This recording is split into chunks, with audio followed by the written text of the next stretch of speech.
Alright, so this is going to be another movie review. This one's called The End of Summer, 1966. I'm giving it 1 out of 5 stars. I hate this flick. This one's a real stinker. It's got this surf soundtrack.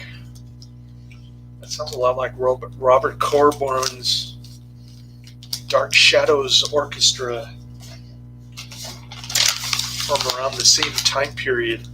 I felt like I was at the Blue Whale Jukebox with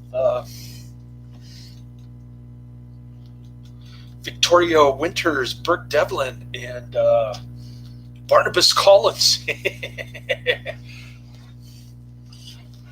Anyways, these two surf dudes from California want to catch a killer wave, but they want to do it all over the world. That's the reason for the name, The Endless Summer. They want to go to the hot places by the equator during the winter time. So they go to Africa, they fly there, and a bunch of footage of the natives.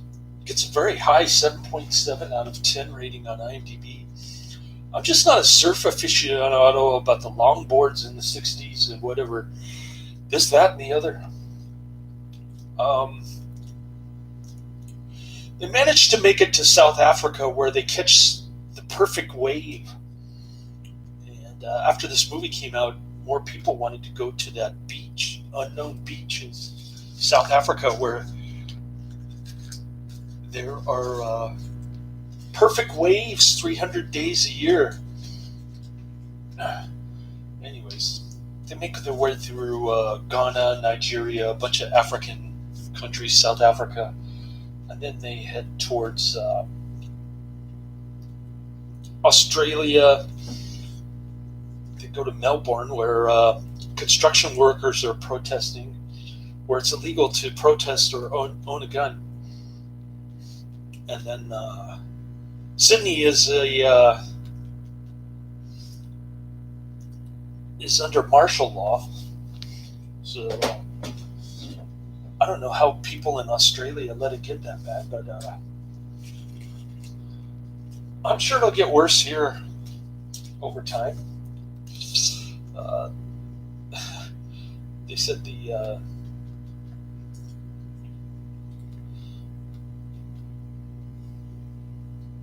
deadly virus was going to kill millions of people. It did, but it keeps lingering despite all the vaccines and the masks and social distancing and all goofy stickers on the floor. So that's my rant for the day about Australia and COVID. Anyways, I'm getting ready to watch Chastity. Oh, these two surfer dudes, they end up in Tahiti and Hawaii, also New Zealand. So they're going all over the place to get the warm water during the winter, I guess, is the idea. And, one white girl, her bikini is kind of sticking down. I can see her coin slot there. One Australian gal.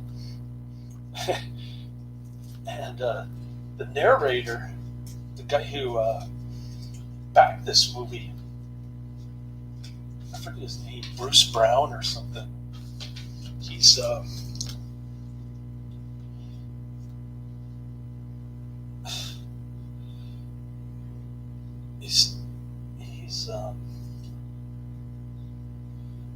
I can say he's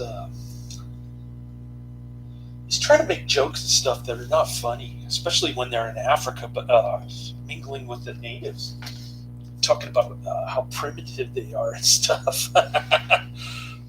But it was recognized as culturally significant by the Library of Congress. Wow. It's got thousands and thousands of ratings on IMDb, so it's a lamestream movie from 1966. I'm about to watch Chastity, 1969.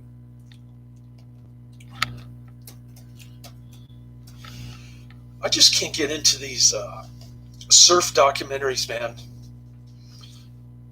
They're too boring. The cinematography is great, but why would you want to look at hundreds of waves for like an hour and a half? Chastity gets a low rating of 4.9 out of 10. What's wrong with Chastity?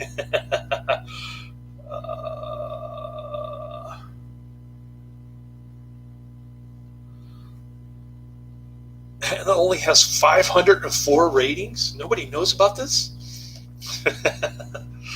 Cool.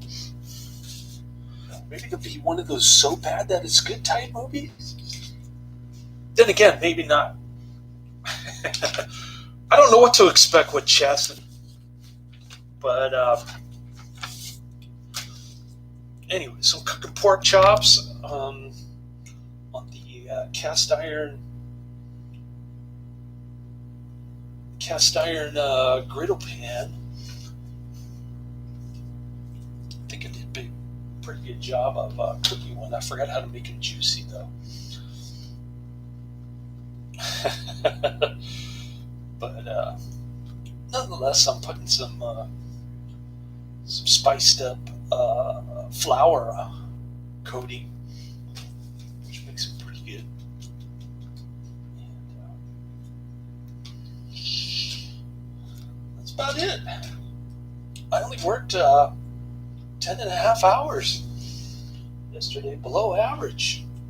Usually I'm looking for like 12 to 17. Above average. They kept giving me these lame San Francisco routes for like 5 to 5.5 hour routes.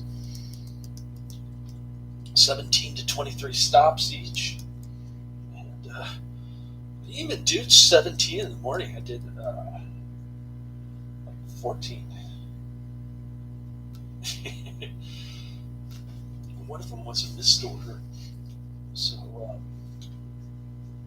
anyways, pretty slow at work. Not that much work yesterday. Didn't even have those big vans going. Give me those little itty bitty vans with like 80 boxes of stuff. I barely could fit my evening route in there. But, anyways, I'll watch Chastity, take a little nap, maybe finish up Angel Unchained. That's the plan for today. And I hope you're enjoying your day in this COVID dictatorship hell that we live in worldwide. Going on 1.5 years now. My son never expected it to last this long, but here we are. Laters.